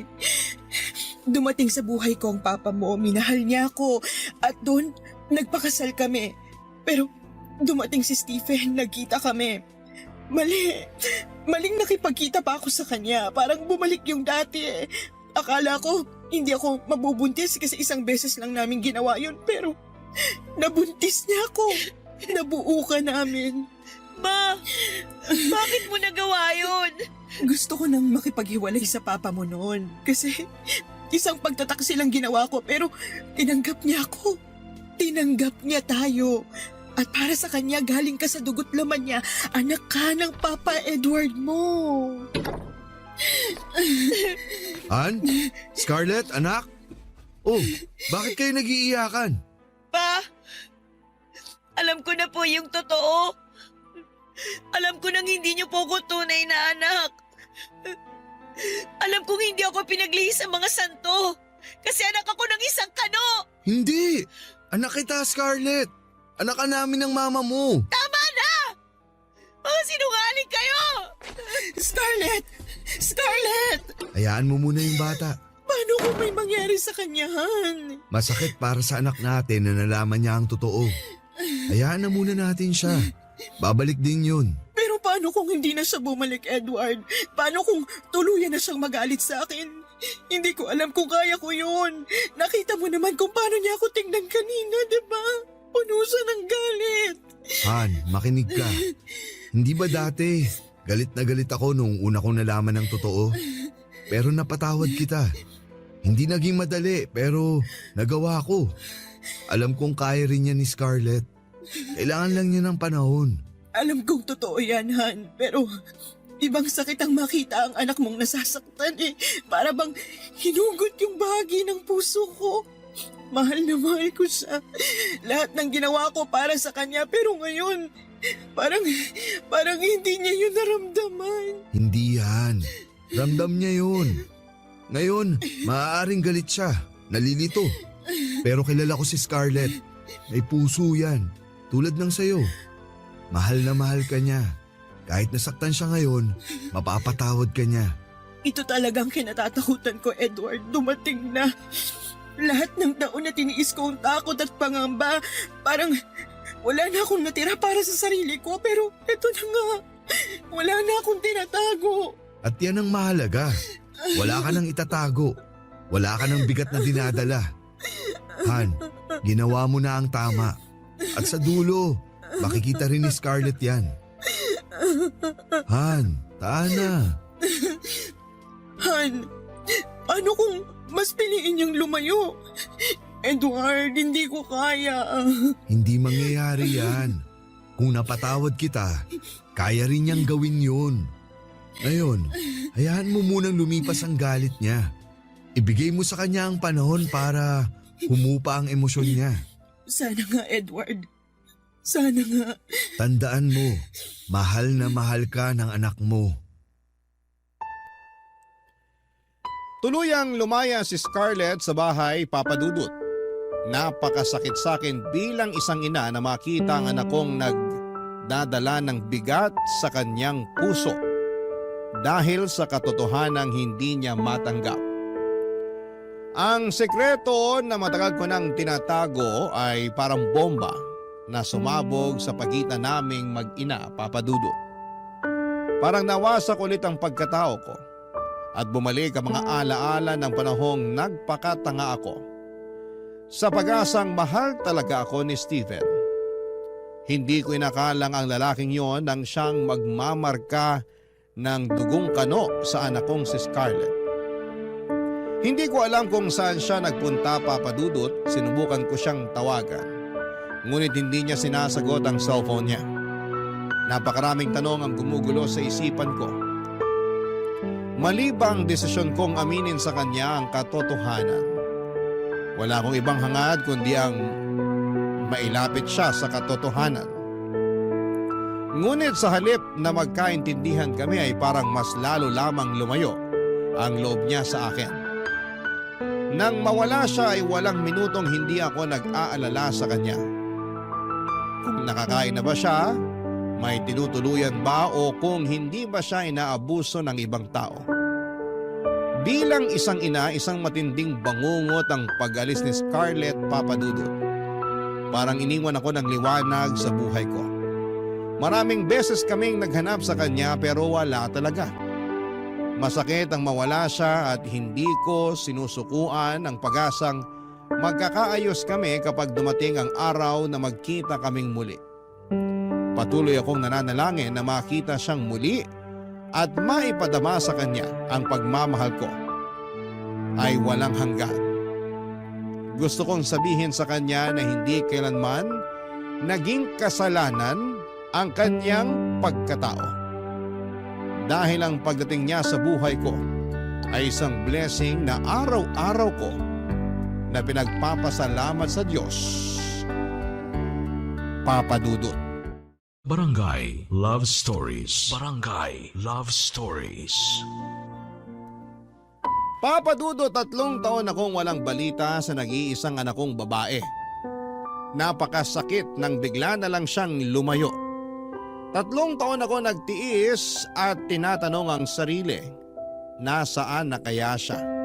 Kumakain kaya siya ng maayos? May sakit ba siya? Pero walang sagot, Papadudut. Walang sagot. Ni Hani Ho ay wala akong nahagilap. Hinahanap ko siya sa mga kaibigan niya pero kahit sila ay hindi rin po alam kung nasaan na siya. Parang nawala na ako ng bahagi ng buhay ko na hindi ko alam kung kailan babalik. Hanggang isang araw, Papadudot, ay bigla siyang bumalik at nakita ko siya sa pintuan ng bahay namin. Dala ang isang maliit na bag. Agad akong lumapit sa kanya pero may napansin akong kakaiba sa kanya. Hindi lang siya umuwi, Papadudot, sapagkat buntis siya. Ang dami kong gustong itanong sa kanya pero hindi ko magawa dahil sa takot kong baka muli siyang mawala. Niyakap ko na lamang siya ng mahigpit at pansin ang takot at hiya sa mga mata niya. Kaya sabi ko sa kanya na kahit anong mangyari, anak ko pa rin siya at mahal na mahal ko siya. Pero hindi ko maiwasang magtanong. Ano kaya mga pinagdaanan niya sa 3 taon na nawala siya? Sino ang ama ng dinadala niya? At bakit hindi niya man lang ako sinabihan, Papadudut?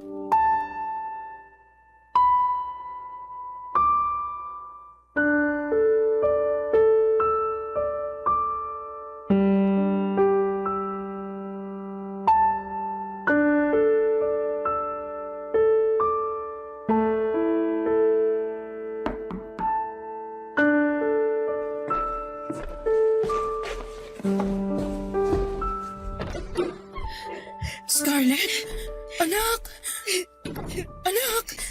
Anak! Naupo ka. Ano nangyari sa'yo? Miss na kita.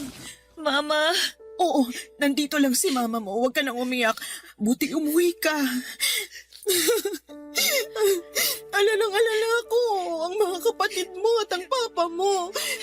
Bakit ngayon ka lang umuwi? Ma, I'm sorry po. Anong sorry? Ako dapat ang mag-sorry sa'yo. Patawarin mo ko, anak. Ma, naiintindihan ko na. Pinatawad na po kita. Anak ko, kumain ka na ba? Ha? Ipag-ahanda kita. Ma, may problema po ako. Ano yun, anak? Ano bang problema mo?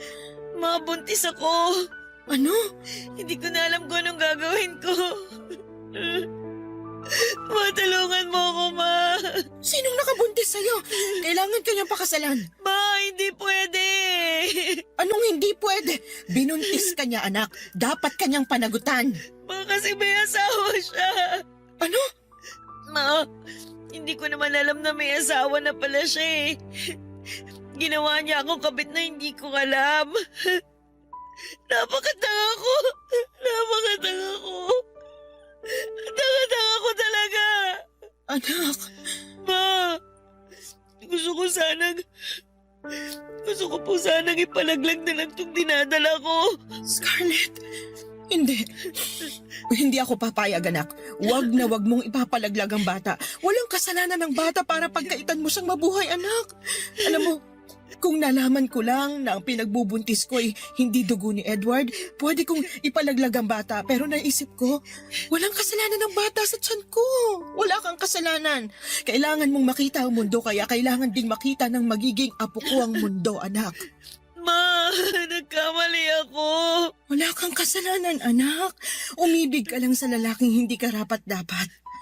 Anak, maraming taon na bumabagabag sa akin ang ginawa ko kahit pinatawad na ako ng Papa Edward mo. Hindi madali, pero alam kong kakayanin mo. Kalimutan mo ng lalaking yon, mag-umpisa ka kasama ang anak mo. Ang apo ko. Okay lang po sa inyo na wala akong asawa? Na magiging laman tayo ng chismis ng mga kapitbahay?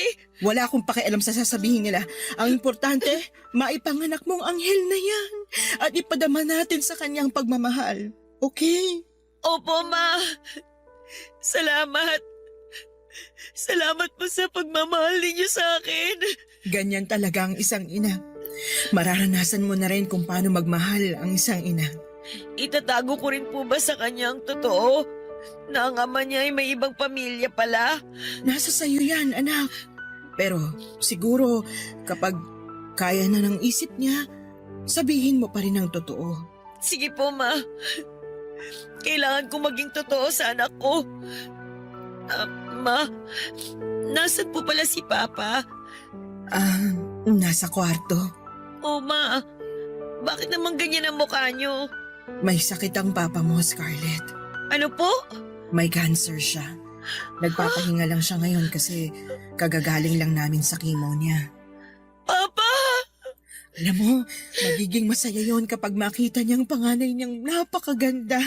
Ma, gusto ko po makita si Papa. Halika, sigurado akong masusurprise yon kasi nandito ka na. Nang dumating ang araw na bumalik si Scarlett sa bahay namin ay hindi ko mapigilan ang umiyak. Halo-halong emosyon ang bumalot sa akin, Papa Dudut. Masaya ako dahil muli ko siyang nayakap pero may kasamang takot at awa sa puso ko dahil sa kanyang kalagayan. Buntis siya, Papa Dudut, at napakabata pa niya para sa ganitong klase ng sitwasyon. Pero kahit na ganoon ay nangibabaw ang saya dahil alam kong magiging lola na pala ko. At handa akong suportahan si Scarlett sa bawat hakbang ng kanyang pagiging isang ina. Habang unti-unting bumabalik ang sigla sa aming pamilya, isang masakit na katotohanan ang kinaharap namin.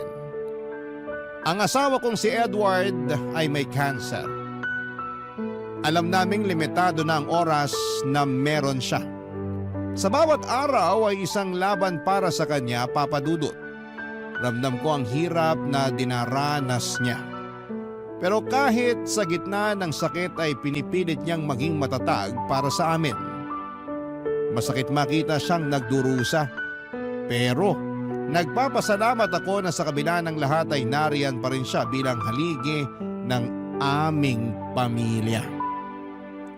Nang makita ni Edward si Scarlett, hindi ko malilimutan ang ngiti sa kanyang mga mata habang hinahawakan niya ang kamay ng aming anak.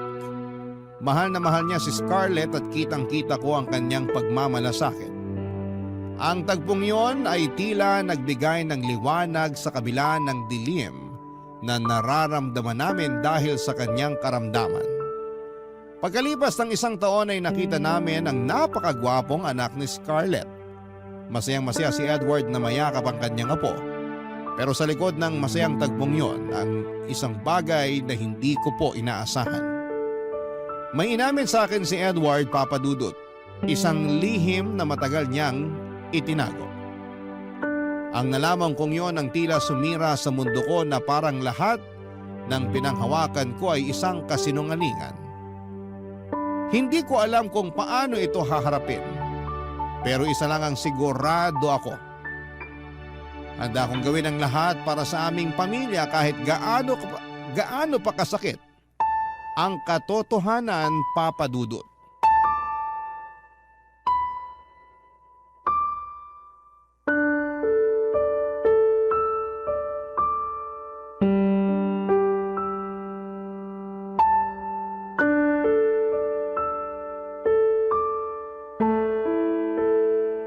Han, Han, huwag ka nang magsalita.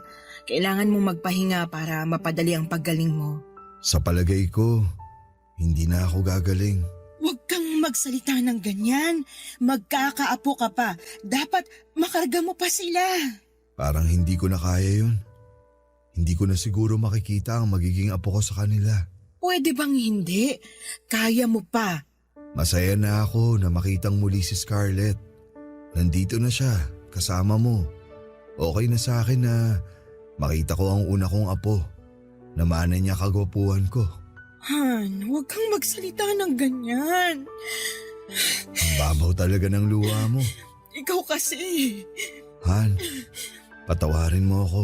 Patawarin? Para saan? Wala ka namang ginawang masama para ihingi mo ng tawad sa akin na. Sige na, magpahinga ka na. Hindi ko na talaga kayang itago to, Han. Walang araw na hindi ako pinatatahimik ng konsensya ko sa ginawa ko sa'yo.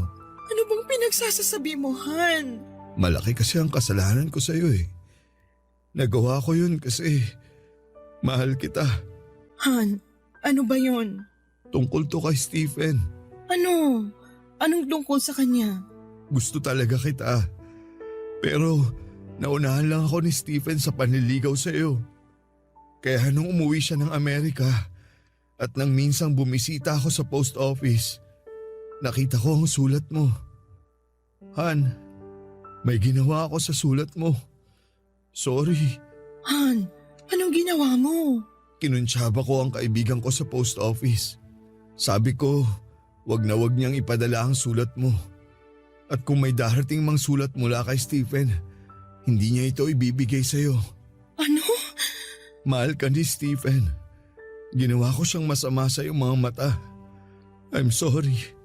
Han, bakit? Nagawa ko ang lahat kasi nga mahal kita. Naging madamot ako. Ayaw kitang maging masaya sa kanya. Gusto ko lang na mapasa akin ka. Kaya nung nalaman ko nagkaanak kayo, alam kong dahil yun sa hindi pa rin nawala ang pagmamahalan yung dalawa. Nakokonsensya ako sa araw-araw sa ginawa ko. Tuwing nakikita ko si Scarlett, naalala ko ang ginawa kong pagtutol sa ugnahan niyo ni Stephen. Pero minahal ko si Scarlett na parang tunay kong anak. Hindi ako nagsisinungaling sa pagmamahal at pagtanggap sa kanya. Para sa akin, anak ko si Scarlett. Lahat ng sulat mo at ang sulat ni Stephen. I'm sorry, Ann. Lahat daw yun pagkatapos ko mabasa. Sinusunog ko. Han, Sana mapatawad mo ako. Alam kong hindi mo ako madaling mapapatawad dahil sa ginawa ko. Pero Ann, mahal na mahal kita. sandali lang. Ang sakit sa dibdib. Parang hindi ako makahinga.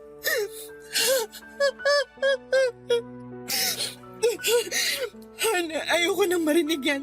Hindi totoo ang mga sinasabi mo. Ann, I'm sorry. Mahal mo ko, kaya tayo nagpakasal sa isa't isa.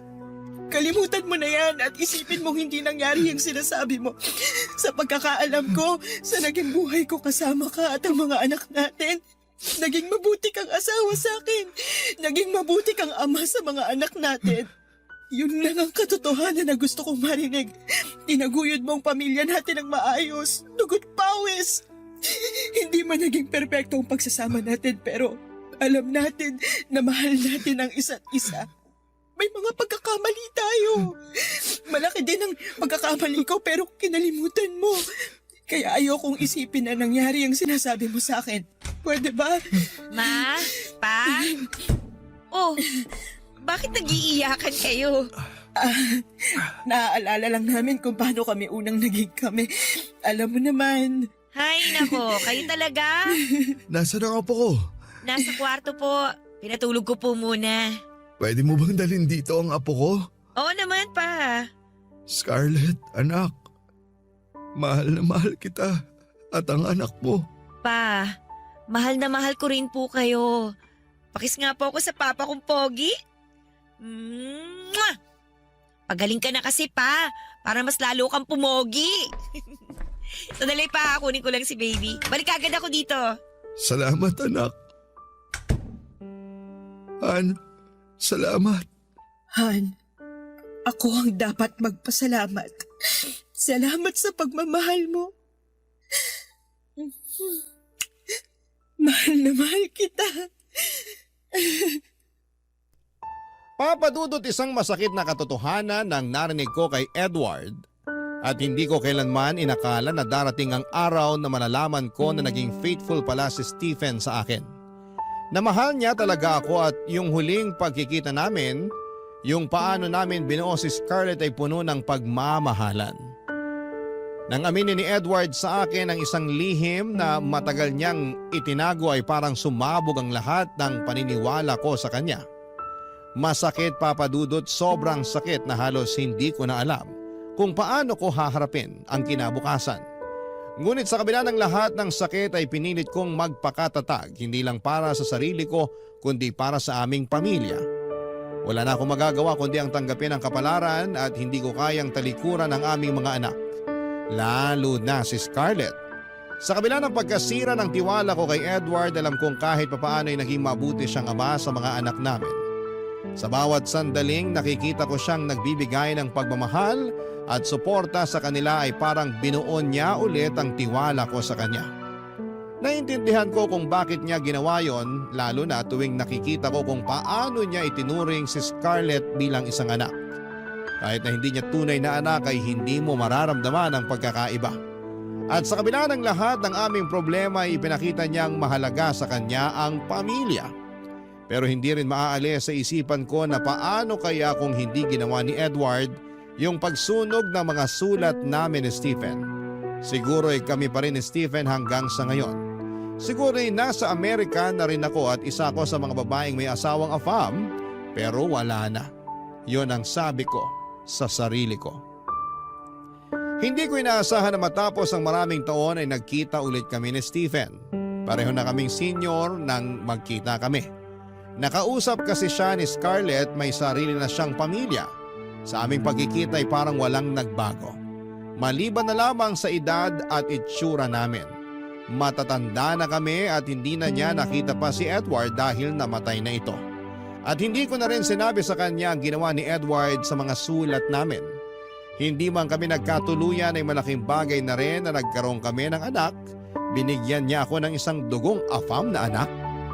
Ang inyong forever kapuso at kabarangay, Dessa.